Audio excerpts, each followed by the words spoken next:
ছদ্মবেশে হযরত ওমর মদিনার অলি গলি ঘুরতেছেন। হঠাৎ দেখতে পান দুই পাহাড়ের মাঝখানে একটা বিস্তীর্ণ মরুভূমি। ওই মরুভূমির মধ্যে একজন রাখাল ওটার দুম্বা চড়ায়। ওমর ফারুক ছদ্মবেশে রাখালকে সালাম দিয়ে বললেন, রাখাল ভাই, আমার পেটে ক্ষুধা লাগছে, আমি উটের এক পেলা দুধ চাই। রাখাল মুচকি মুচকি হাসে। ওমর ফারুক বলে, রাখাল হাসো কেন? বলে, হাসার কারণ হলো তুমি সালাম দিলেই সালামের উত্তর দিব না, তুমি দুধ চাইলে তোমাকে দুধ দিবার পারবো না। ওমর ফারুক বলে, আমার অপরাধ কি? রাখাল বলে, তোমার অপরাধ হলো আগে তোমার পরিচয় দাও। ওমর ফারুক চিন্তায় পড়ে গেলেন। অর্ধ পৃথিবীর খলিফা হইয়া ছদ্মবেশ ধারণ করেছি, এখন আমার পরিচয় দিলে তাবারাকাল্লাযী বিয়াদিহিল মুলক আমি দেখতে পারবো না। গোটা পৃথিবীর রাজত্ব কর্তৃত্ব মালিকানা কার হাতে? এই দৃশ্য দেখতে গেলে আমাকে ছদ্মবেশ ধারণ করতে হয়েছে, এখন পরিচয় কেমনি দেই? এমন সময় আল্লাহর কোরআন বলে, ওমর, রাখাল যখন তোমার পরিচয় চাইছে, তুমি আসল পরিচয় দাও। আসল পরিচয় তুমি এমপি না, আসল পরিচয় তুমি মন্ত্রী না, আসল পরিচয় তুমি অর্ধ পৃথিবীর খলিফা না, আসল পরিচয় হলো মিল্লাতা আবিকুম ইব্রাহিম ওয়া সাম্মাকুমুল মুসলিমিন। কি বুঝলেন? আল্লাহর কোরআন বলে, ওমর, রাখাল যখন তোমার পরিচয় চাইছে, তুমি আসল পরিচয় দাও। আসল পরিচয় হলো তোমার জাতির পিতা ইব্রাহিম তোমার নাম রেখেছে মুসলমান। এখন যদি বলে আমাদের আসল পরিচয় কি, তখন আপনার উত্তরে কি বলবেন? যারা বলবেন না, আল্লাহ বলেছেন, লা তামুতুন্না, মৃত্যুবরণ করো না ইল্লা ওয়া আনতুম মুসলিমুন, যতক্ষণ মুসলমান না হবে। আজকের দিনে মুসলমান বলে যারা পরিচয় দিবে না, মরার সময় তারা মুসলমান হয়ে মরবার পারবে। জবান খুলে বলেন, আমাদের আসল পরিচয় কি?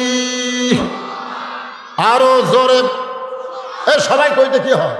আরো জোরে, জোরসে বলুন।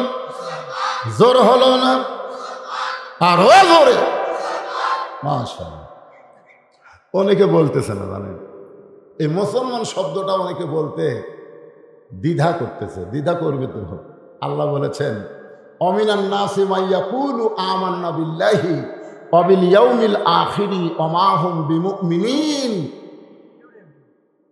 এই আবার এসে কি শুরু করলে? ওয়াজ করে দিবি না দাদা?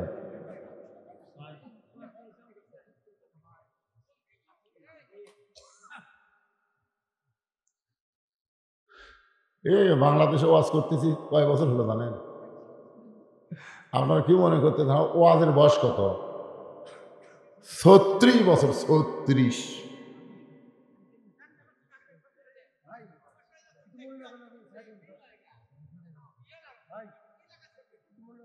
ও আচ্ছা আচ্ছা, ক্যামেরাম্যানের জন্য কথা। তো সেটা হামাক কবারে পাগলা, সব কটা সাইজ করো। তোমাকে মাহফিল ছোট হলে কি হবে? শোনো, আজকের এই মাহফিল এই ক্যামেরার মাধ্যমে গোটা বিশ্ব, আপনারা জানেন আপনার কোচবিহার আমি কয় লোক। আমি গতকাল যেখানে মাহফিল করলাম এটা হলো রাজশাহী। কিরে রাজশাহী কোন জায়গাটা? কাটাখালী। হ্যাঁ, কাটাখালী। আমি ওয়াজ থেকে নামার পরে দেখি 89,000 ভিউ হয়েছে। মানে ওয়াজ করতে করতে 89,000 লোক ওয়াজ দেখছে। 89,000। সে সৌদি আরব, কুয়েত, কাতার, বাহরাইন, যত জায়গায় বাংলাদেশে আছে, ওরা সব ওই রাত জায়গায় জায়গায় ওয়াজ দেখতেছে। তো মাহফিলে তার 89,000 লোক ছিল না, 4-5,000 লোক ছিল, কিন্তু দেখলো কত লোক। আর এই যে কচুয়াগ্রাম ব্যানার নেই, এই ব্যানার গোটা বিশ্ব খালি লোড়ে ফেলে দিবে। সব বক্তার ওয়াজে মিডিয়া যায় না। মুসলমানকে আল্লাহ শিক্ষা দিয়েছে, ইয়াকা নাবুদু ওয়া ইয়াকা নাস্তাইন।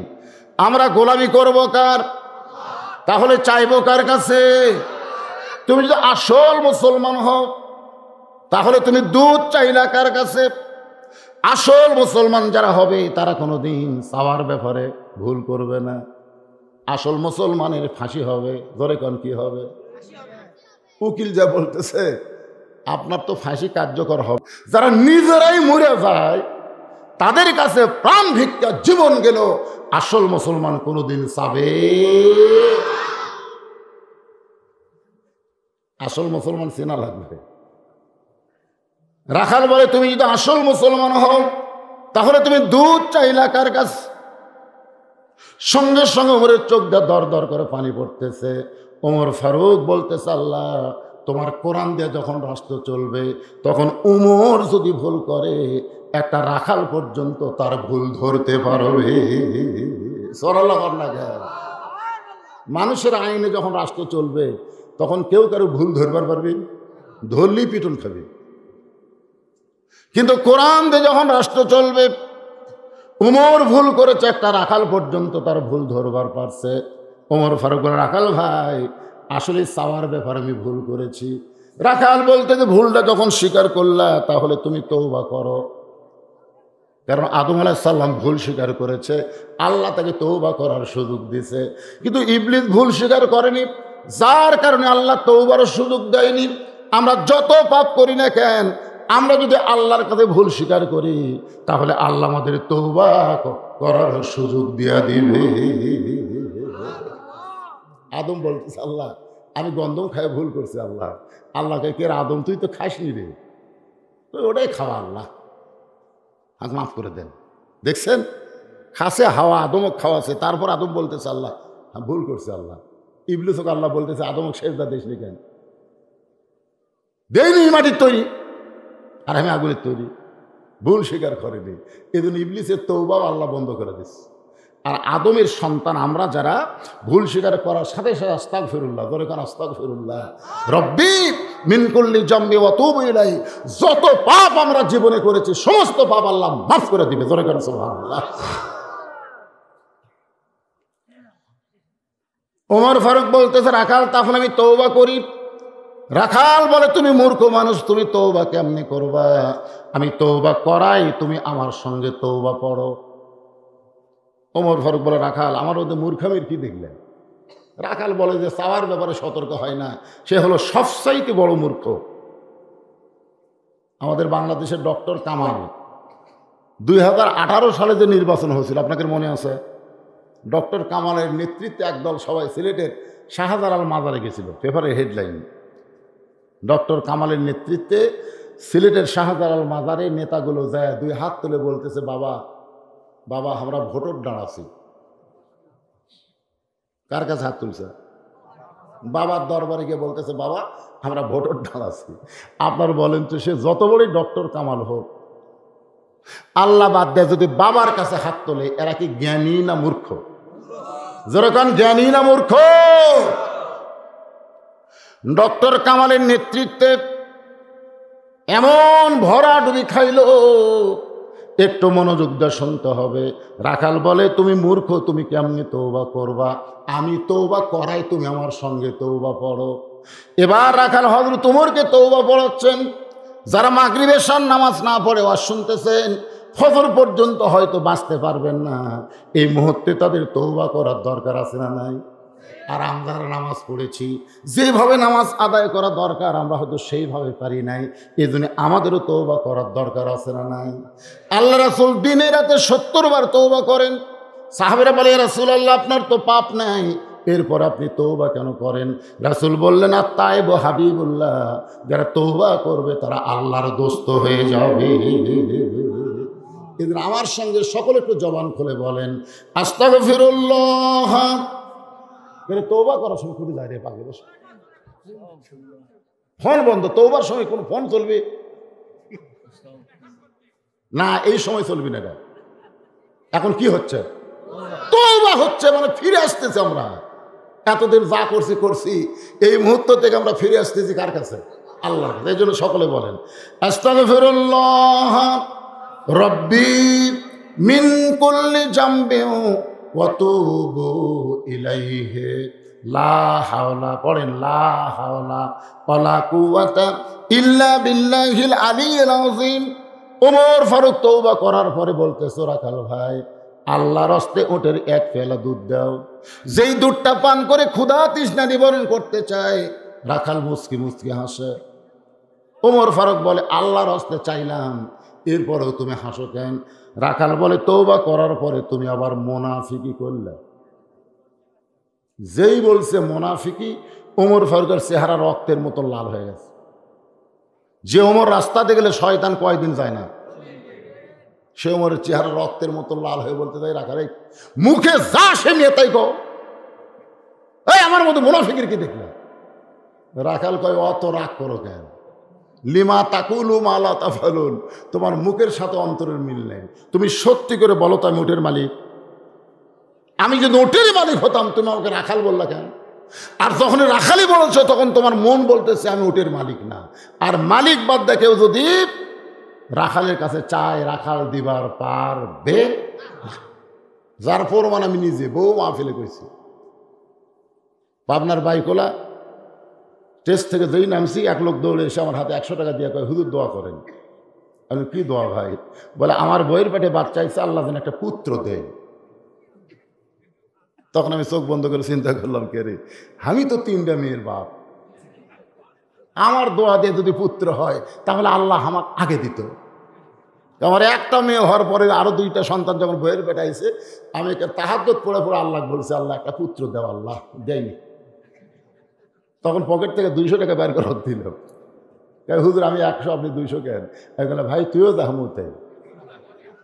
বলে আমি খেরত বসে ওয়াজ শুনি আর আপনি সিয়ারত বসে ওয়াজ করেন, আপনার সাথে আমার তুলনা কেমনে হলো? বলে পাগলা, আমি 3 মেয়ের বাপ, আমার দোয়া দিয়ে যদি পুত্র হয় তাহলে আল্লাহ আমাকে আগে দিত। আমার বইয়েরটাই যখন হয়নি, তোর বইয়েরটা হবে না। তখন বলে হুজুর আমার টাকা আমাকে দেন, আপনি টাকা আপনি দেন। ওরে যেই 100 টাকা দিয়েছি মারছে দৌড়, ফপ করে হাত ধরে বললাম কোথায় যাবি? বলে যেই হুজুরের বেটা সওয়াল আছে আমি তার কাছে যাব। আমি কইলাম কোনো হুজুরের কাছে, কোনো পীরের কাছে, কোনো মাজারের কারো কাছে যাওয়া জায়েজ নাই। পাইতে যদি চাও কেবলমাত্র মালিকের কাছে চাও। আমাদের মালিকের নাম কি? আরো জোরে। রাখাল বলতেছে এখানে মালিকের বাড়ি হলো 10 মাইল দূরে।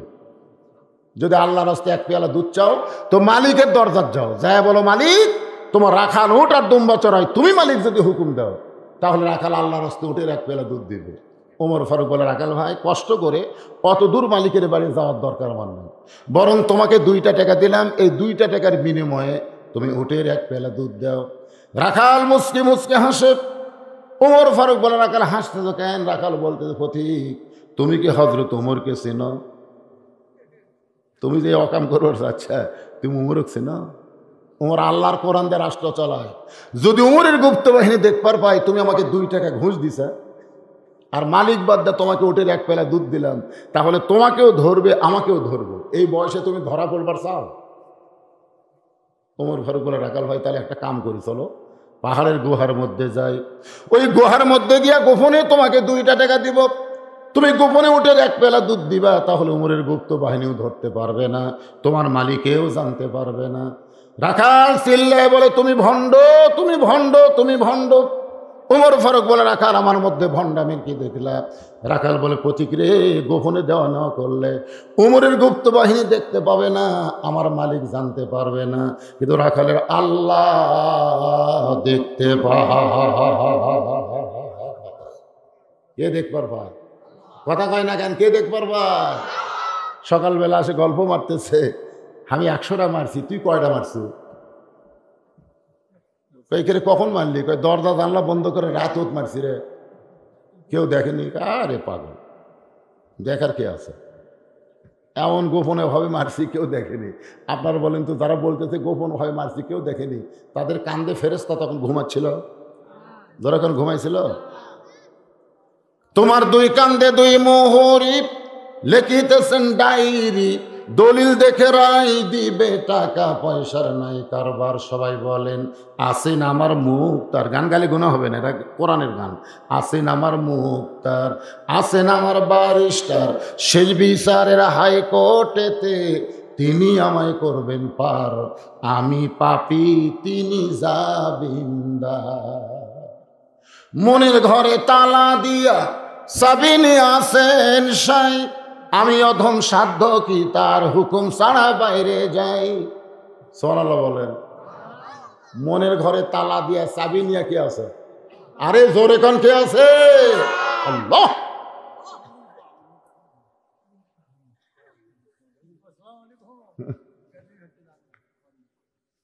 একটু মনোযোগ দিয়ে কথাগুলো শোনেন।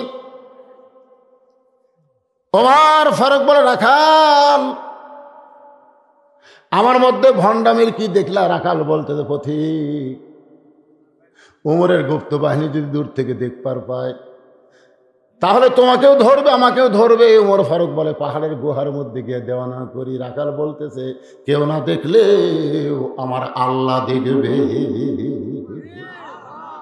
সঙ্গে সঙ্গে ওমর ফারুক মারছে দৌড়, পাহাড়ের পাদদেশে গিয়ে 2 রাকাত নামাজ পড়ে আল্লাহকে বলতেছে, আল্লাহ তাবারাকাল্লাযী বিয়াদিহিল মুলক ওয়া হুয়া আলা কুল্লি শাইইন কাদির, তোমার রাজত্ব, তোমার কোরআনের কত পাওয়ার আজকে নিজের চোখে রাখালের মধ্যে আমি দেখলাম। ধরে কোন সুবহানাল্লাহ।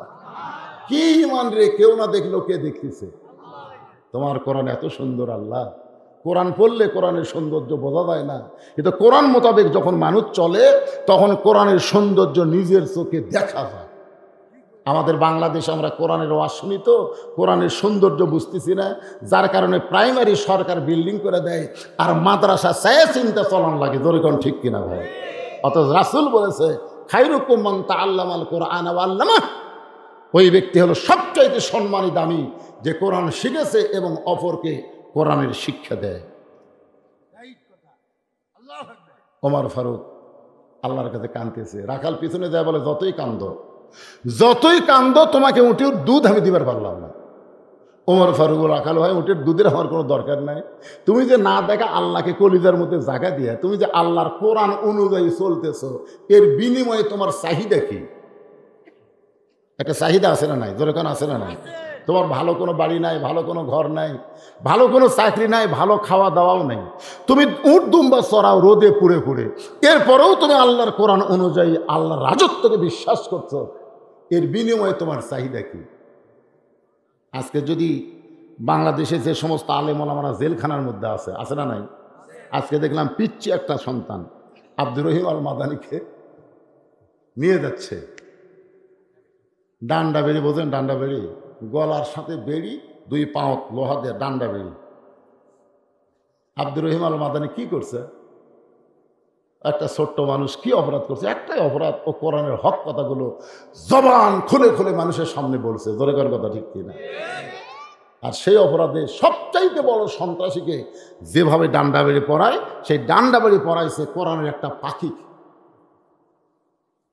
আব্দুর রহিম আল মাদানি এই ডান্ডা বাড়ি পড়ে জেলখানার মধ্যে আছে, তোমার চাহিদা কি? যদি আমির হামজাকে বলা হয়, আমির হামজা তোমার 2টা ছোট বাচ্চা সন্ধ্যার সময় কান্দে, সকালে কান্দে আব্বা আব্বা করে, তোমার 27 বছরের বউ জানলার ধারে কাঁদতেছে, আর তুমি জেলখানার মধ্যে আছো, তোমার তো কোনো অপরাধ নাই, একটাই অপরাধ, কোরআনের কত পারা, কত আয়াত, কত সূরা, কত নম্বর আয়াত, রুকু, এইরকম হক কথা বলে তুমি আজকে জেলখানায়, তোমার চাহিদা কি? একটা চাহিদা আছে না নাই? ওমর ফারুক বলে, রাখাল তুমি আল্লাহর কোরআন অনুযায়ী চলতেছো, কোরআন মোতাবেক চলার কারণে কেউ না দেখলেও আল্লাহ দেখতেছে, এই বিশ্বাস তোমার করে যায়, তোমার চাহিদা কি? সঙ্গে সঙ্গে রাখাল চোখের পানি বের করে বলে, পথিক আমার চাহিদার কথা যখন জানবার চাও তাহলে শোনো, আমার চাহিদা হলো রব্বানা, সকলে পড়েন, রব্বানা আতিনা ফিদ দুনিয়া হাসানাতাও ওয়া ফিল আখিরাতি হাসানা ওয়া কিনা আযাবান নার। কি বুঝলেন? ওমর ফারুক চোখের পানি বের করে বলে, রাখাল ভাই আমি তোমার চাহিদার কথা জানতে চাইলাম আর তুমি আল্লাহর কোরআনের আয়াত শোনালে। রাখাল বলে, তুমি আসলেই মূর্খ। ওমর চমকে উঠতেছে। রাখাল বলে, তুমি আসলে কি? কথা কয় না, মূর্খ। আমি আয়াতের মধ্যে কি বললাম দিয়া তুমি জানো না? এই আয়াতের মধ্যে আমি 2টা চাহিদার কথা কইলাম। ভাই একটু মনোযোগ দিয়ে শোনেন, 2টা চাহিদার কথা। 1 নম্বর চাহিদা হলো দুনিয়ার সৌন্দর্য, লিয়াবলুয়াকুম আইয়ুকুম আহসানু আমালা। খুব খেয়াল করবেন, আমার 1 নম্বর চাহিদা হলো এই দুনিয়ার সৌন্দর্য। আমার 2 নম্বর চাহিদা হলো আখিরাতের সৌন্দর্য। রব্বানা আতিনা ফিদ দুনিয়া হাসানা ওয়া ফিল আখিরাতি হাসানা। আমার দুনিয়ার সৌন্দর্য হলো মহামানব হযরত ওমরকে আমি এক নজর দেখবার চাই। যে উমর আল্লাহর কোরআন দিয়ে রাষ্ট্র চালানোর কারণে আমার মতন রাখাল না দেখা আল্লাহকে কলিজার মধ্যে জায়গা দেবার পারছি, সেই মহামানব উমরকে যদি একটা বার দেখবার পারতাম, আমার দুনিয়ার চাহিদা আল্লাহ পুরা করত। আমার 2 নম্বর চাহিদা হলো, আমি রাখাল যখন মরে যাব, আমি রাখাল মরার পরে আল্লাহ অধম রাখালকে যেন জান্নাত দেয়। রাখালের চাহিদা কয়টা? 1 নম্বর চাহিদা হলো মহামানব হযরত ওমরকে আমি 1 নজর দেখব। এটা হলো আমার দুনিয়ার চাহিদা। কারণ দুনিয়ার প্রত্যেকটা মুসলমান চায় ভালো একটা নেতা দেখা। জোরে কোন কথা ঠিক কিনা? আপনারা কি ভালো নেতা দেখবার চান? ভালো নেতা আপনারা দেখবে? সেই চেষ্টাই নাই তো আমাকে। দুনিয়া যদি সুন্দর করতে চাই, ভালো নেতা ছাড়া দুনিয়া সুন্দর করা যাবে না। জোরে কোন কথা ঠিক কিনা? আমার 2 নম্বর চাহিদা হলো, আমি যখন মরে যাব, মরার পরে আল্লাহ অধম রাখালকে যেন জান্নাত দেয়। ওমর ফারুক দৌড়ে এসে রাখালের হাতটা এই দেখেন এরকম খপ করে ধরে 3 বার চুমা খাস। রাখালকে পাগল ছাগল নাকি? আমার ঘামা হাতে তুমি 3 বার চুমা দিলে। ওমর ফারুক বলে, রাখাল ভাই, তোমার 2 নম্বর চাহিদা আল্লাহ পুরো করছে। মরার সাথে সাথেই আল্লাহ তোমাকে জান্নাত দিয়ে দিবে। আপনারা সুবহানাল্লাহ কোন, কিন্তু রাখাল সুবহানাল্লাহ কয় না। ওমর ফারুক বলতেছে, রাখাল ভাই, মরার সাথে সাথে আল্লাহ তোমাকে জান্নাত দিবে, তুমি সুবহানাল্লাহ কও না কেন? রাখাল বলতেছে, পথিক শোনো, মরার পরে জান্নাত পাবো এই বাকি কথা তুমি সহজেই বললে, কিন্তু হযরত ওমরকে দেখতে পাবো এই কথা বলতে তোমার কোন জায়গাত বাজে? একটা হলো লগত, একটা হলো বাকি। দুনিয়া হলো নগদ, আখেরাত হলো বাকি। জোরে কোন কথা ঠিক কিনা? মরার পরে জান্নাত পাবো এ কথা তো সহজ, সবাই বলতে পারবে। টাকা দিল 10, বেস্ত ফসা ফস, টাকা দিল 20, বেস্ত দিয়ে দিস। সারা জীবন নামাজ পড়েনি, 20 টাকা দিছে, বেস্ত দিয়ে দিস। অতই সোজা। সারা জীবন সুদ খাচ্ছে, টাকা 1000 টাকা দান করছে, আল্লাহ 1000 টাকা দিয়ে দিল, আল্লাহর বাপ মা 14 গোষ্ঠী জান্নাত যায়। আল্লাহ গায়ে শালা সুদের টাকা দিচ্ছে, যে সুদের 1 টাকা খায় নিজের মায়ের সঙ্গে। আল্লাহ যদি বলতো ভাবির সাথে, শালির সাথে, তাও একটা হতো ভাই রে, এখানে মায়ের সাথে। শোনেন সুদ খানে আল্লাহরা, শোনেন হাদিসের ব্যাখ্যায় বলা হয়েছে, যারা সুদ খায় এরা তওবা করলেও মাপ নাই। যারা সুদ খায় এরা তওবা করলেও আল্লাহ মাফ করবে না। মানুষ খুন করে, জিনা করে, যত পাপ করেন আপনি তওবা করলে আল্লাহ মাফ করবে, কিন্তু সুদ যারা খায় এরা তওবা করলেও মাফ নাই। কিন্তু যারা সুদ দেয় আল্লাহ এদেরকে তওবা করলে মাফ করবে, কিন্তু যারা খায় এদেরকে কেন করবে না? রাসূল বলেছেন, তাদের কাছ থেকে সুদের টাকা খাসে, তাদেরকে টাকা ফেরত দিয়ে তারা যদি মাফ করে তাহলে আল্লাহ তওবা কবুল করবে। এখন এই সুদ যারা খাচ্ছে এরকে মাপ নাই, এরকে দুনিয়াও শেষ, আখিরাতও শেষ। সুদের 1 নম্বর পাপ হলো আল্লাহর সাথে যুদ্ধ করা। আল্লাহর সাথে যুদ্ধ করা ফেরাউন নমরুদ ছাড়া কেউ সাহস পায়নি, এ কথা না কেন? আর সর্বনিম্ন পাপ হলো মায়ের সাথে জিনা করা। আমাদের কচুয়া 5 ফিট তো সুদ নাই।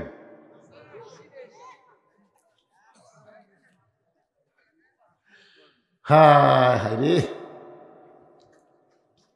আল্লাহর বান্দার একটু মনোযোগ দিয়ে শুনবেন। 1 নম্বর চাহিদা হলো হযরত ওমরকে দেখা। 2 নম্বর চাহিদা হলো মরার পর অধম রাখালকে আল্লাহ যেন জান্নাত দেয়। ওমর ফারুক বলতেছে, তোমার 2 নম্বর চাহিদা আল্লাহ পুরা করছে। রাখাল বলতেছে, মরার পরে জান্নাত পাবো, এই কথা সহজেই বলতে পারলে, কিন্তু হযরত ওমরকে দেখতে পাবো এই কথা বলতে তোমার কোন জায়গাত বাজে? ওমর ফারুক চিন্তায় পড়ে গেলেন, আমি যে ওমর, এই কথা রাখালকে এখন কেমনে বলবো? যে রাখাল আমাকে তওবা পড়াইছে, যে রাখাল আমাকে ভণ্ড কইছে, যে রাখাল আমাকে মুনাফিক কইছে, যে রাখাল আমাকে ভণ্ড কইছে, এখন যদি বলি আমি ওমর, বলাও সারা, রাখাল হাত ফেল করে মরাও সারা। কথার বুঝতে পারতেছেন না? যদি বলি ভাই তুমি যে ওমর দেখবার চাও সেটা আমি রে, শেষ। কি জানি শেষ হবে? কি পড়াছে? তওবা পড়া, তোর এখন কি পড়াছে? মুনাফিক কছে, ভণ্ড কছে। ওমর ফারুক চিন্তায় পড়ে গেলেন, আমি ওমর এটা রাখালকে কেমনে বলবো? এমন সময় আল্লাহর কোরআন বলতেছে, উদউ ইলা সাবিলি রাব্বিকা বিল হিকমা। ডাইরেক্ট যদি বলবার না পারো তাহলে অ্যাঙ্গেল মারো। বর্তমানে আমাদের মতন বক্তা ডাইরেক্ট কোনো ওয়াজ করবার পারতেছে না, তাই বলে হক কথা বাদ দেওয়া যাবে না। ডাইরেক্ট না পারলেও অ্যাঙ্গেলে ওয়াজ করা লাগবে। ধরে কোন কথা ঠিক কি না? আমার কথা বুঝলেন? ডাইরেক্ট বললে বিপদ আছে। এই জন্য অ্যাঙ্গেল বোঝেন না? অ্যাঙ্গেল কিন্তু একটু বেঁকা থাকে, দেখেন না? সোজা দেয়। এটার নাম কি? এটার নামই অ্যাঙ্গেল হুজুর, এটাই অ্যাঙ্গেল। ওমর ফারুক বলতেছে, রাখাল সত্যি যদি তুমি ওমরকে দেখবার চাও তাহলে তোমাকে ফজরের নামাজ সামনে কাতারে আদায় করা লাগবে। ফজরের নামাজ যদি সামনে কাতারে আদায় করো তাহলে মেহরাবের দিকে লক্ষ্য করে দেখবা যেই মানুষটা ইমামতি করতেছে সেই মানুষটি হলেন হযরত ওমর। কি বুঝলেন? আল্লাহর কোরআন দিয়ে যখন বাংলাদেশ চলবে তখন প্রত্যেকটা নেতাকে ইমামতি করা লাগবে। ওমর ফারুক জুমার দিনে খুতবা দিবেন, শুরু করছেন আলহামদুলিল্লাহ। মাঝখান থেকে একজন দাঁড়ায় বলতেছে, আমির আল মুমিনিন আপনার খুতবা শুনবো না। ওমর ফারুক বলে, আমার খুতবা কি উচ্চারণে ভুল আছে? তেলাওয়াতে কি ভুল হচ্ছে? বলে, আপনার খুতবা ঠিকই আছে। ওমর ফারুক বললেন, তাহলে শুনবো না কেন? বলে, না শোনার কারণ হলো আমাদেরকে খাটো পাঞ্জাবি দিয়ে আর আপনি লম্বা জুব্বা পরে খুতবা দেবেন। খুতবার বাংলা হচ্ছে ওয়াজ করা। আমাদেরকে বাইতুল মাল থেকে খাটো পাঞ্জাবি দিয়ে আর আপনি লম্বা জুব্বা পরে খুতবা দেবেন। যতক্ষণ পর্যন্ত লম্বা জুব্বার কাহিনী না বলবেন ততক্ষণ পর্যন্ত আপনার ভাষণ খুতবা আমরা শুনব। হযরত ওমর ছোট বাচ্চার মতন কান্না শুরু করে দিলেন। এমন সময় আব্দুল্লাহ ইবনে ওমর, ওমর ফারুকের সন্তান, 6 লক্ষ হাদিসের হাফেজ, 30 পারা কোরআনের হাফেজ, বাবার পাশে দাঁড়িয়ে বললেন, রে নবীর সাহাবীরা, তোমরা খাটো পাঞ্জাবি হলেও তো আজকে নতুন কাপড় পরে নামাজ পড়তে এসেছ, কিন্তু আমার দিকে তাকায় দেখো আমার পরনে নতুন কোনো কাপড় নাই। সমস্ত মুসল্লি বলে, আব্দুল্লাহ আজকে জুমার দিনে নতুন কাপড় না পরে তুমি পুরাতন কাপড় পরে আসলে কেন? আব্দুল্লাহ বলতেছে, এই ব্যক্তির জন্যে আমার নতুন কাপড় পরা হয়নি। যার পরনে তোমরা লম্বা জুব্বা দেখতেছো এই ব্যক্তির কারণেই আমার নতুন কাপড় পরা হয়নি। দুনিয়ার সবাই যখন ঘুমায়েছিল এমন সময় আমার বাবা গভীর রাত্রে আমার দরজায় গিয়ে ডাকতেছে, আব্দুল্লাহ আব্দুল্লাহ। আমি দরজা খুলে দেখি বাবা একটা পাঞ্জাবি নিয়ে দাঁড়ায় আছে। আমি খুশি হয়ে বললাম, বাবা বাইতুল মাল থেকে একটা পাঞ্জাবি আমারে দেওয়া হয়েছে, আর একটা গভীর রাত্রে দিবার আইছে। ওমর ফারুক বলে, বেটা এইটা হলো আমার পাঞ্জাবি, এত ছোট এইটা গায়ে কেমনি খুতবা দিব? তোর পাঞ্জাবিটা আমাকে আল্লাহর হস্তে দান করে দে। তোর পাঞ্জাবি আমার পাঞ্জাবি মিলে লম্বা জুব্বা বানায় আমি খুতবা দিবার চাই। আব্দুল্লাহ বলে, গভীর রাত্রে আমার পাঞ্জাবিটা আমার বাবাকে দান করে দিলাম। সেই আমার পাঞ্জাবি বাবার পাঞ্জাবি একত্র করে লম্বা জুব্বা বানায় বাবা খুতবা দেয়। এখন বলো খুতবা শোনা যায় কি না যায়? সমস্ত মুসল্লি কান্দের বলে, আল্লাহর কোরআন দিয়ে যখন রাষ্ট্র চলবে, আল্লাহর আইন দিয়ে যখন সমাজ পরিচালনা হবে, তখন এমন ভালো নেতা মানুষ দেখতে পাবে। সুবহানাল্লাহ কর না কেন? এটা সেই কোরআন, যে কোরআন শুধু ওয়াজ শোনার জন্য আসে নাই। আপনারা তো আর কি ওয়াজ শুনতেছেন? আবু জেহেল আর চাইতে বেশি ওয়াজ শুনত। সকালবেলা আবু জেহেল তার মিটিংয়ে বলতেছে, এত সুন্দর কোরআনের বাণী, রাতটা কোন দিক দিয়ে গেল আমি বুঝবারই পারিনি। মানে সারা রাত কোরআন শরীফ শুনছে, নবী কোরআন পড়ছে, আবু জেহেল শুনছে, খাড়ায় থেকে দাঁড়ায় দাঁড়ায় শুনছে। সকালবেলা বলতেছে, এত সুন্দর কোরআনের বাণী, রাতটা কোন দিক দিয়ে গেল আমি তো বুঝবারই পারিনি। তখন আবু সুফিয়ান বলতেছে, নেতা, যে কোরআন শুনতে এত ভালো লাগে সেই কোরআন গ্রহণ করলে অসুবিধা কোন জায়গায়? আসলে বাংলাদেশে কোরআন শোনা আর কোরআন গ্রহণ করা খুব খেয়াল করবেন। সারা জীবন কোরআন শোনেন, সুন্দর আমল হবে না। যখনই কোরআনকে গ্রহণ করবেন তখনই হবে আইয়ুকুম আহসানু আমালা। আবু জেহেল বলতে, তোর কানটা আমার মুখের কাছে দিত। আবু সুফিয়ান কান যখন আবু জেহেলের মুখের কাছে দেয় তখন ফিসফিস করে বলতেছে, কোরআনকে যদি গ্রহণ করি তাহলে আমার মতন মানুষের ভুয়া নেতৃত্ব চলবে না। আমি যেই নেতৃত্ব দিচ্ছি মানুষের সামনে, এই নেতৃত্ব হলো শোষণ করা, জোরে কোন কি করা, এই নেতৃত্ব হলো ব্যাংক লুট করে বিদেশে টাকা পাচার করা।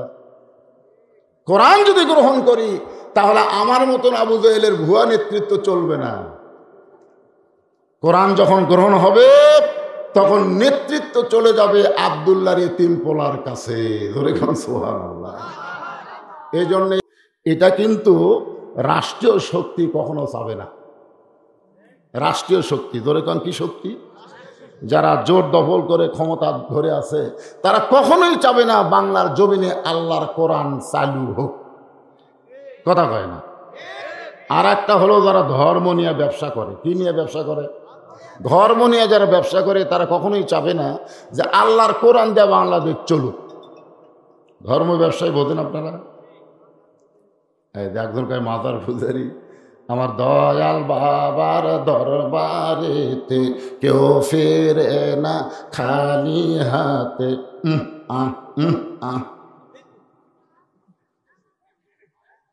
এই মাজার পূজারি ধর্ম ভণ্ড ব্যবসায়ীরা তারা কখনোই চাবে না যে আল্লাহর কোরআন দিয়ে রাষ্ট্র চলুক। 3 নম্বর হলো পুঁজিপতি, ধরে কোন কি পতি? পুঁজিপতি বোঝেন? এই কোরআন যখন বাংলাদেশে চালু হবে তখন একটা গরিব মানুষও ধনীর বাড়িতে যাওয়া লাগবে না, বরং ধনীরাই গরিবের দরজায় দরজায় টাকার ব্যাগ নিয়ে ঘুরবে। খালি বলে, ভাই শতকরা 2.5 টাকা তোর রে। যতক্ষণ 100 টাকার মধ্যে 2.5 টাকা তুই না নিবি ততক্ষণ পর্যন্ত আমার টাকা হালাল হবি না। শতকরা 2.5 টাকা হলে হাজারে কয় টাকা? 25 টাকা। 1 কোটিতে 2.5 লাখ টাকা। যাদের 10 কোটি টাকা আছে বুঝতেছেন, 25 লাখ টাকা নিয়ে ব্যাগ ভরা টাকা নিয়ে গরিবের দরজায় দরজায় ঘুরতেছে, টাকা নিয়ে আমাকে জান্নাতের যাওয়ার রাস্তা করে দে। গরিব বলতেছে, মাফ করো, মাফ করো। এক দরজার থেকে ধনী আরেক দরজার যাবে আর বলবে, আল্লাহ ধনী না হয়ে যদি গরিব হতাম তাহলে আরামে বসে থাকতাম। কোরআন যখন চালু হবে তখন ধনীরা ঘুরবে আর গরিবেরা বসে থাকবে। সুবহানাল্লাহ কন না কেন? এই পুঁজিপতিরা কখনো চাবে না যে আমরা গরিবের দরজায় দরজায় ঘুরি, বরং গরিবরা আমাদের দরজায় দরজায় ঘুরুক। এই কারণেই তারা কোরআনের বিরুদ্ধচারণ করে। এখানে আমি 3টা দলের কথা বললাম, ধরে বলেন কয়টা? এই 3টা দল আল্লাহর নবী থেকে শুরু করে কিয়ামত পর্যন্ত এই কোরআনের বিরুদ্ধচারণ করবে। এই 3টা দল বাদে আমরা যারা আছি, আসুন আমরা একটু মনোযোগ দিয়ে শুনি। সুন্দর আমল করতে গেলে সুন্দর পরিবেশ লাগবে, সুন্দর পরিবেশ বানাবার গেলে সুন্দর সমাজ লাগবে, সুন্দর সমাজ যদি তৈরি করতে চাই সুন্দর রাষ্ট্র লাগবে। আর সুন্দর রাষ্ট্র গঠন করতে গেলে আল্লাহর কোরআন ছাড়া কখনোই সম্ভব হবে না। মনে করেন আপনাদের কচুয়াতে কয় মসজিদ আছে? 3টা আছে। আরে থাক, আমি 2টার খবর মোটামুটি ভালো জানি। তো আপনি জোহরের নামাজ পড়বেন মসজিদের সামনে কাতারে, আপনার নিয়ত ভালো না খারাপ? খুব ভালো নিয়ত। কিন্তু আপনার বাড়ি থেকে মসজিদ হলো 100 গজ দূরে। আপনি ওযু করে মসজিদে আসতেছেন, আসার সময় দেখতেছেন রাস্তায় 2টা বেপর্দা নারী ঘুরতেছে। আপনি দেখবার চান নাই, তারপরও আপনার 2 চোখত পড়িছে। আপনি দেখবার চান নি, হঠাৎ পড়ছে। মোটর সাইকেল চালাতে চালাতে হঠাৎ পোকা চোখত পড়ে না? আপনার কি কোনো পোকা ফালাবার আছে? হঠাৎ পড়ছে। এরকম 2টা বেপর্দা নারী যদি আপনার 2 চোখত পড়ে, আপনি মসজিদের সামনে কাতারে এসে নিয়ত করলেন, ইলা জিহাতিল কাবাতি শরীফাত আল্লাহু আকবার। মুখ আছে কাবার দিকে, চোখ আছে সেজদার দিকে, আর মন খালি বলতেছে রাস্তা কি দেখলাম রে। আপনারা অন্তর থেকে বলেন তো নামাজ হবে? তাহলে যদি নামাজ আদায় করতে চাই তাহলে বেপর্দা মুক্ত রাস্তা বানানোর দরকার আছে না নাই? যে রাস্তায় মেয়েরা ঘুরবে কিন্তু বেপর্দা হয়ে ঘুরতে পারবে না। আল্লাহ কোরআনে বললেন, ওয়াকরনা ফি বুয়ুতিকুন্না ওয়ালা তাবাররাজনা তাবাররুজাল জাহিলিয়াতিল উলা।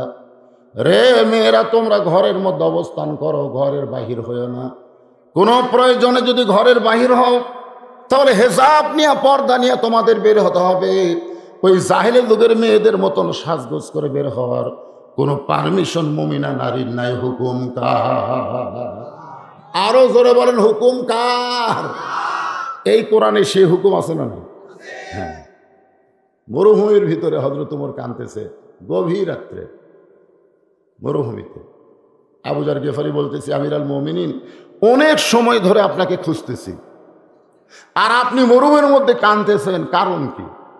ওমর ফারুক বলে, আবু যর, একদিন আমি এই মরুভূমিতে রাখাল ছিলাম, উট আর দুম্বা চড়াতাম। সন্ধ্যার সময় বাড়িতে গেলে আমার বাবা আমার কান ধরে বলতো, ওমর, এই তোর শরীর থেকে উটের পেশাবের গন্ধ আসে কেন? এই তোর শরীর থেকে উটের লাট দেখা যায় কেন? আমি তখন বলতাম, বাবা, উট চড়াতে চড়াতে হঠাৎ ঘুমায় যেতাম, আর ঘুমায় গেলে উট পেশাব পায়খানা করছে, ওগুলা ছিটা ফোটা হয়তো আমার শরীরে লাগছে। বাবা তখন বলতো, ওমর, তুই একটা গাধা, তুই একটা গাধা রে, তুই মানুষ না। যে ওমরকে একদিন আমার বাবা গাধা গাধা বলে তিরস্কার করেছে, আজকে সেই ওমর অর্ধ পৃথিবীর খলিফা হয়েছে। এটা ওমরের যোগ্যতাই নয়, এটা কেবলমাত্র আল্লাহর কোরআনের ওসিলা। এখন আপনারা বলেন, এই কোরআনের ক্ষমতা আছে না নেই? আমাদের বাংলাদেশে একই ছেলে 3 মাস্টার, ইংরেজি মাস্টারকে মাস গেলে 2000 টাকা বেতন দেয়, ওই ছেলের বাংলা অঙ্ক মাস্টারকে মাস গেলে 1500 টাকা বেতন দেয়। ওই ছেলেকে মসজিদের ইমাম 3 মাস হলে কোরআন শরীফ পড়ায়, এখন পর্যন্ত বেতন নাই। একই ছেলের কয় মাস্টার? 3টা মাস্টার। চিন্তা করছেন? ছেলেকে যদি বলা হয় কোথায় দিচ্ছেন, প্রাইমারি দিচ্ছেন, কি জন্যে ভাই? আপনাদের গ্রামে কি কচু হাফেজি মাদ্রাসা নাকি আছে? তো হাফেজি মাদ্রাসা না দিয়ে প্রাইমারি দিলেন কেন? উপবৃত্তি। উপবৃত্তি যেরকম কি বৃত্তি? উপবৃত্তি। 3 মাস পরে ছেলে এসে বলতেছে, আব্বা, আমি নিজে নিজে কোরআন পড়ে পারি। বাপ বলতেছে, আমার হুজুরের কথা মনই নাই রে। 3টা মাস হলে একটা হুজুর ছেলেকে পড়ায়, হুজুরের কথা মনই নেই। 3 মাস পরে এসে এখন বাবা হুজুরকে বলতেছে, হুজুর, এত কষ্ট করে আমার ছেলেকে আপনি কোরআন পড়ালেন, আমি শুনলাম আল্লাহর কোরআন শিক্ষা দিয়ে হাদিয়া নেওয়া যায় নাই। যখন কি নেওয়া যায় নাই? ফতুয়া মারছে কয় মাস পর? ইংরেজি মাস্টারকে ফতুয়া দিছে, বাংলা মাস্টার দিছে, ফতুয়া মারছে কার উপর? হুজুরের উপর। আজকে বাংলাদেশে যত ফতুয়া চলতেছে হুজুরের উপরে। যেরকম কথা ঠিক কিনা? ফতুয়া মানে আইন, ফতুয়া মানে বিচার। আজকে শাসনে বসলে চোর ডাকাতের কোনো গল্প হয় না, গল্প হয় হুজুরকে নিয়ে। যেরকম কথা ঠিক কিনা? খুব খেয়াল করবেন। এই কোরআনের দাম আছে, কিন্তু বাংলার মুসলমান এখনো বুঝবার পারেনি কেমন দাম। এটা বোঝানোর জন্য বলতেছে, ওদিকে গল্প করে কি? আপনারা এই কচু আর যুবকেরা যারা মাহফিল করতেছ, তোমরা পর্দার ওই পারে দেখো তো, কথা কয়কে দেখো। এই ছেলে, ওই খালি তবারক পাক করলে হবে না, দেখো তো এই সাইডে কথা কয়কে। আশ্চর্য কথা। আমার ওয়াজ আমি বলি, শোনেন, ভালো একটা সন্তান যদি লিবার চান, ভালো একটা মায়ের দরকার, বুঝলেন? ভালো মা যদি না হয়, তার সন্তান কোনোদিন ভালো হবে না। কোরআনের মাহফিল বাদ দিয়ে রাস্তায় রাস্তায় ঘরে এরা ভালো মায়ের সন্তান। পেটত বাচ্চা নিয়ে মা নামাজ পড়ে, পেটের মধ্যে বাচ্চা চাপা খায়, ফেরেশতা কয়, আল্লাহ দেখো, তোমার বান্দি পেটে বাচ্চা নিয়ে নামাজ পড়লো, বাচ্চার কষ্ট হলো। আল্লাহ কয়, সাক্ষী থাক, যেই মা পেটে বাচ্চা নিয়ে নামাজ পড়লো, ও শুধু নিজে নামাজ পড়লো না, পেটের বাচ্চাকে নামাজি বানায় দিল। 11 মাস খিদে লাগে না, রোজার মাসে আরো বেশি খিদে। আমার রোজার চাঁদ উঠলে খালি খিদে লাগে। আমি বললাম, তোর মার কাছে যা, খিদে কেন লাগে বলে বলবে। ও মায়ের কাছে গিয়ে বলতেছে, আমার রমজান মাসে আমার খিদে বেশি খেন। তখন বলে, এই সর্বনাশ করছে তোর দাদি। তুই যখন পেটে আসলি রমজান মাসে, তোর দাদি আমার কয়েছে, বৌমা খবরদার রোজা থাকবে না, রোজা থাকলে কিন্তু আমার লাথি শুকে যাবি। খালি তুই কি তাজা করার জন্য আমি রোজার মাসে খাইছি রে।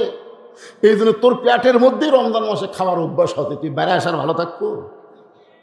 এই জন্য খ্রিস্টান নেপোলিয়ান বলেছে, ভালো একটা সন্তান যদি চাও, ভালো একটা মায়ের দরকার। ভালো মায়ের সন্তানেরা পর্দার উপরে প্যাঁচ প্যাঁচ করবে না। ধরে কোন কথা ঠিক কিনা? ভালো মায়ের সন্তান এত রাত মেলার মধ্যে ঘুরবে না, এত রাত। কথা কন না কেন, কথা কন না কেন? কিসের ভয়? হ্যাঁ, ভয়। এবার লোক খেলে ভরে গেছে রে, বুড়িয়া তুই কি রে, তুই সিয়ারত বলছো কে রে? এত ছোট মানুষ তো সিয়ারত ভালো লাগে।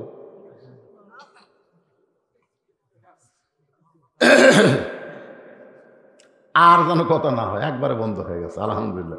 আসলে ভালো মায়ের সন্তান তো বোঝেন না, একবার করলেই বোঝে, এ বুঝিছে। আলহামদুলিল্লাহ। হযরত ওমর সেই কোরআনের কারণে, একদিন গাধা ছিল, সেই উমরকে আল্লাহ অর্ধ পৃথিবীর খলিফা বানায় দিল। মদিনার মসজিদের মেম্বরে বসে হযরত ওমর আল্লাহর কোরআন থেকে তেলাওয়াত করতেছেন, তাবারাকাল্লাযী বিয়াদিহিল মুলকু ওয়া হুয়া আলা কুল্লি শাইইন কাদির। সূরা মুলক। যে ব্যক্তি ফজরের নামাজের পরে সূরা মুলক নিয়মিত তেলাওয়াত করবে, আল্লাহ রাসূল বলেছেন কবরের কাফনের উপরে সূরা মুলক তার একটা চাদর হবে। কবরের বাপেরও ক্ষমতা নাই তার দেহ স্পর্শ করে তাকে কোনো শাস্তি দেয়। সূরা মুলকের আমলের কারণে কবর আযাব থেকে আল্লাহ তাকে মাফ করে দিবে। শুধু ফজিলত হিসাবে সূরা মুলক পড়লে হবে না। এই সূরা মুলকের প্রথমে আল্লাহ বলতেছেন গোটা পৃথিবীর রাজত্ব, কর্তৃত্ব, মালিকানা কার হাতে? সমস্ত ক্ষমতার মালিক কে? এখন কেউ যদি বলে যে আমার দল ক্ষমতাত আছে, না কেউ যদি হঠাৎ বলে যে ভাই আমার দল তো এখন ক্ষমতাত আছে, আমার কোনো টেনশন নাই, এ কথা বলা মাত্রই লোকটা কাফের হয়ে যাবে। আমার অনেক সময় বলি না এটা আমার লক্ষ্মী বউ রে, ভাই দেখাচ্ছি মনে কে দিলেন না, এটা আমার লক্ষ্মী বউ। এ কথা বলার সাথে সাথে মুশরিক হয়ে যাবে। কারণ লক্ষ্মী হচ্ছে হিন্দুদের একটা দেবতার নাম, ধরে কোন কথা ঠিক কিনা? কিন্তু আমরা তো অনেকে বুঝি না। আজকে একটু সুযোগ পাচ্ছি আপনাকে একটু বুঝাই নাকি? কষ্ট নিচ্ছেন মনে হয়, একটু সময় লাগবে বোঝেন। শোনে না, সারা রাত না, এক গরু দিয়ে 6 মণ চাউলের বিরিয়ানি হচ্ছে। পাগলা হাসান গাছে গাছে লোকমায় লোকমায় গোস্ত খাবেন, খাবেন না, দেওয়ার সময় দেখবেন খাড়া হওয়ার আর জায়গা থাকবে না। আজকে পোলা দেওয়ার সময় মাইক বন্ধ হবে, গোপনে গোপনে কাম করবো, ওরা যেন বুঝবার না পারে। একটু মনোযোগ দিয়ে শুনবেন। সমস্ত ক্ষমতার মালিক কে? তাহলে আমার দল ক্ষমতায় না, আমার আল্লাহ ক্ষমতায়। কে এই কথা বলতে? ক্ষমতায় কে? তাবারাকাল্লাযী বিয়াদিহিল মুলক। ওমর ফারুক এই আয়াতটা তেলাওয়াত করে মনে মনে সিদ্ধান্ত নিলেন, আল্লাহ তোমার কোরআন যখন সমাজের মধ্যে চালু হবে তখন ক্ষমতার মালিক তুমি হবা, এটা একটু নিজের চোখে আমি দেখবার চাই। আল্লাহ বলতেছেন মৃত্যু এবং হায়াতকে আমি সৃষ্টি করেছি। খুব খেয়াল করবেন, মৃত্যু এবং হায়াত এই দুইটার স্রষ্টাকে। তাহলে আপনার ইমানের দাবিতে বলেন তো, কেউ কি মারতে পারবে যদি আল্লাহ বাঁচায়? কেউ কি বাঁচাবার পারবে যদি আল্লাহ মারে? মাশাআল্লাহ, এই বিশ্বাসটা করি যায়নি। আজকে তাফসীর শোনা লাগবে। লিয়াবলুয়াকুম, আল্লাহ বলতেছেন তোমাদের পরীক্ষা করা হবে। এই দুনিয়াতে এমনি এমনি তোমাদের পাঠানো হয় নাই, দুনিয়াতে পরীক্ষা করার জন্য তোমাদের প্রেরণ করেছি। সম্পদের মালিককে? টাকা পয়সার মালিককে? বাড়ি ঘরের মালিককে? সবাই বলতেছে না, সবাই বলবে না তো। এ জায়গা কার কয় এটা আমার হুজুর, ওই সাইডে কার কয় আমার ভাই, এ সাইডে কার কয় আমার চাচা। তো সবই যদি তোমার ঘরে আল্লাহর, তোর মসজিদের সামনে গিয়ে বলতেছে এখানে আল্লাহর কিছুই ছিল না, আমার চাচাই 10 শতক আল্লাহ দান করছে, আর আমরা টাকা পয়সা দিয়ে আল্লাহ ঘর বানিয়ে দিছি। ফেরেশতা বলতেছে আল্লাহ এই দেশের নাম কি? যেই দেশে তোমার কিছু নাই, ওর চা চা দান করলে তুমি পাও, আর ওরা টাকা দিয়ে তোমার ঘর বানিয়ে দেয়, এই দেশের নাম কি? আল্লাহ বলতেছে ওই দেশের নামই হলো বাংলাদেশ। বাংলাদেশে আমি আল্লাহর চাইতে গরিব কেউ নেই। এর অন্তর থেকে ইমানের দাবিতে বলা থাকবে। এই দুনিয়ার মালিককে, আপনার টাকা পয়সার মালিককে, বাড়ি ঘরের মালিককে, সহায় সম্পত্তির মালিককে। এইগুলো আপনাকে আল্লাহ দিয়েছে কেন? পরীক্ষা করার জন্য। পরীক্ষা। পকেট ভরা টাকা থাকে, মসজিদের দান বাক্স সামনে দেওয়া যায়, এরকম লোক আছে না নাই? টাকা বাইর করে দেখে যে 10 টাকা পান আলা লেয়নি, চা আলা হাত দিয়ে ধরেনি, ওই 10 টাকা দান বাক্স দিচ্ছে। আর একজন দান বাক্স মুখের আগে সামনে পকেট ভরা টেকালে বাম হাতে মরে ঠেলা, চো করে 3 জন পার হয়ে যায়। ফেরেশতা কয় আল্লাহ এদের পকেট ভরা টাকা আছে, তাও তোমার ঘরে দান বাক্স ঠেলা মারলো কেন? আল্লাহ বলতে যে পরীক্ষা ফেল করলো। পরীক্ষা কি করলো? ফেল করলো। তো আল্লাহ বলতেছেন তোমাদের পরীক্ষা করা হবে। সাবজেক্টটার নাম আল্লাহ বলে দিলেন আইয়ুকুম আহসানু আমালা। যে সাবজেক্টের পরীক্ষা তোমাদের করা হবে সে সাবজেক্টের নাম হলো সুন্দর আমল। সুন্দর আমল। মনোযোগ দিয়ে শুনবেন, কি আমল? সুন্দর আমল যদি আমরা করতে চাই, আপনার বলেন তো সুন্দর একটা পরিবেশের দরকার আছে না নাই?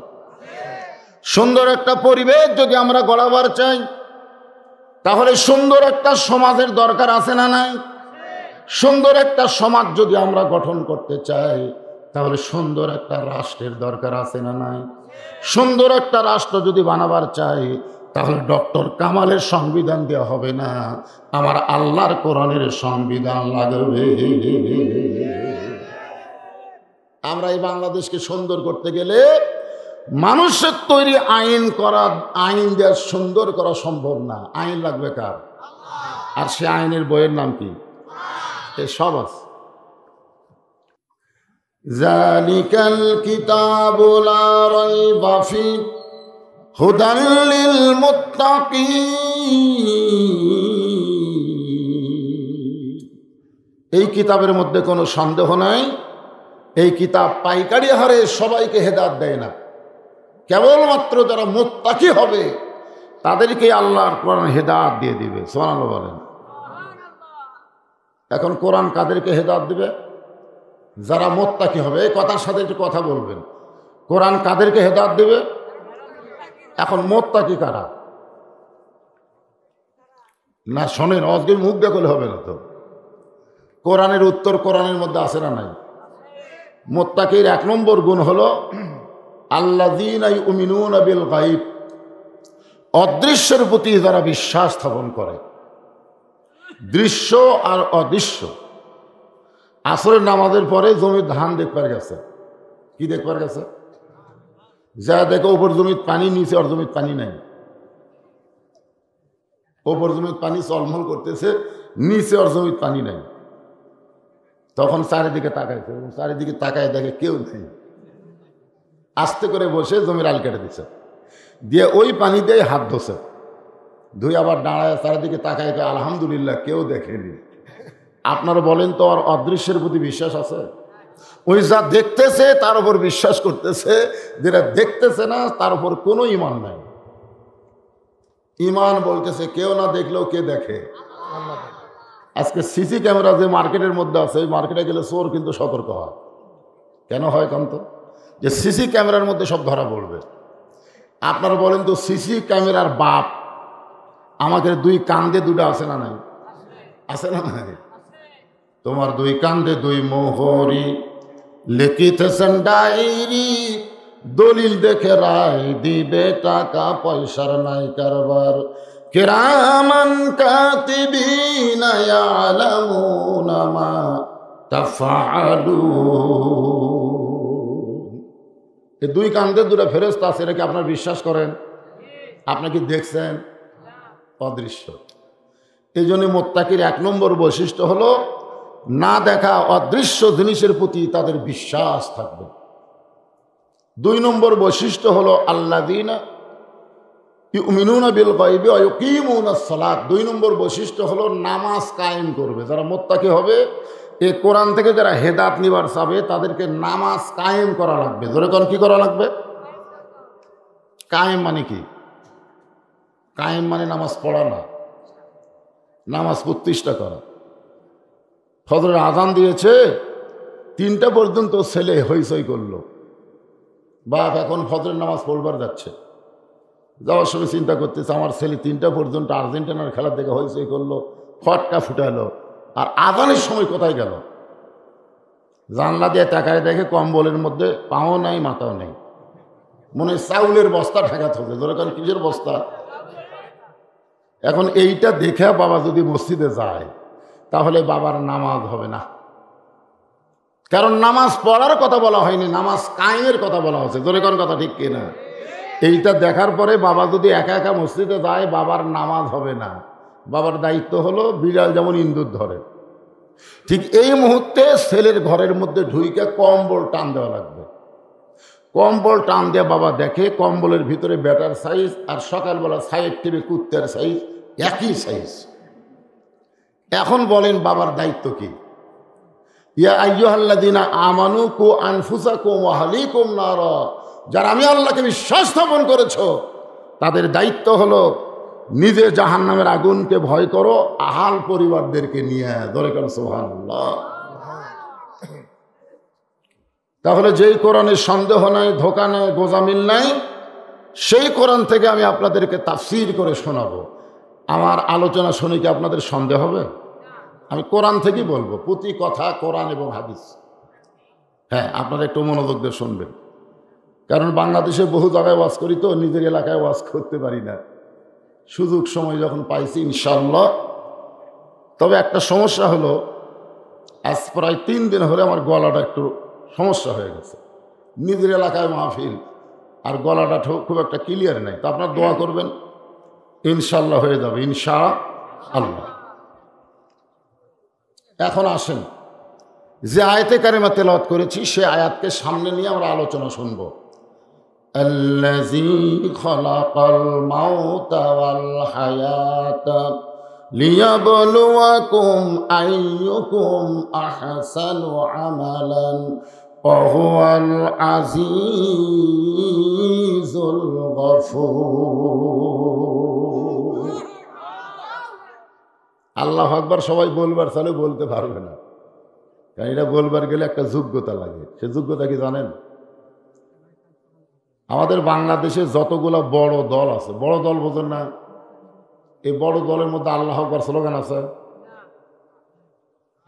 কথা কয় না, আছে? নাই। ওরা কিন্তু বহু স্লোগান দেয়, কিন্তু ভুল কর্মে ওদের দলে আল্লাহু আকবার পাবেন না। কারণ আল্লাহু আকবার স্লোগান দিলে আল্লাহ খুশি হয় আর শয়তান বেজার হয়। আল্লাহ রাসূল বলেছেন, যত জোরে আল্লাহু আকবার বলবে শয়তান তত জোরে পালায় যাবে। খুব জোরে যদি কোনো বান্দা আল্লাহু আকবার দেয়, তাহলে শয়তান বাতাস ছাড়তে ছাড়তে পালায় যায়। বাতাস ছাড়া বোঝেন? রাসূল বলেছেন পিছন দিক দিয়ে বাতাস বের হয়ে যায়। যাদের মধ্যে শয়তানি আছে, যাদের ভিতরে শয়তান বসা থাকে, তারা আল্লাহু আকবার বলতে পারবে না। এখন আপনাদের মধ্যে কারা কারা বলতেছেন না? আপনি বিশ্বাস করেন আপনার ভিতরে শয়তান বসে আছে। মিন শাররিল ওয়াসওয়াসিল খান্নাস। শয়তানের ছোট বেটার নাম কি? খান্নাস। এই খান্নাস যাদের কলিজার মধ্যে বসে আছে, আর আল্লাহু আকবার বলতে পারবে না। একটু ট্রাই করি তো, এবার কি হয় দেখি।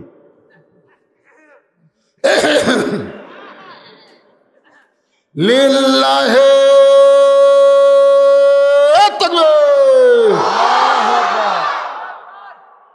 মাশাআল্লাহ, বোঝা গেল কচুয়াত কিছু একটা হচ্ছে। আপনারা কচুয়া গ্রামের কারা কারা আছেন একটু হাত তোলেন তো দেখি। আচ্ছা, হাত নামান। কচুয়ার বাহিরে যারা আছেন তারা একটু হাত তোলেন। মাশাআল্লাহ, বোঝা গেছে, বোঝা গেছে। একজন বলতেছে বাইরে আছে, মুরগির তলে 12টা ডিম দিছে, কিন্তু 11টার বাচ্চা হচ্ছে, একটার হয়নি। আপনার বলেন তো যে 11টার বাচ্চা হলো, একটার হলো না কেন?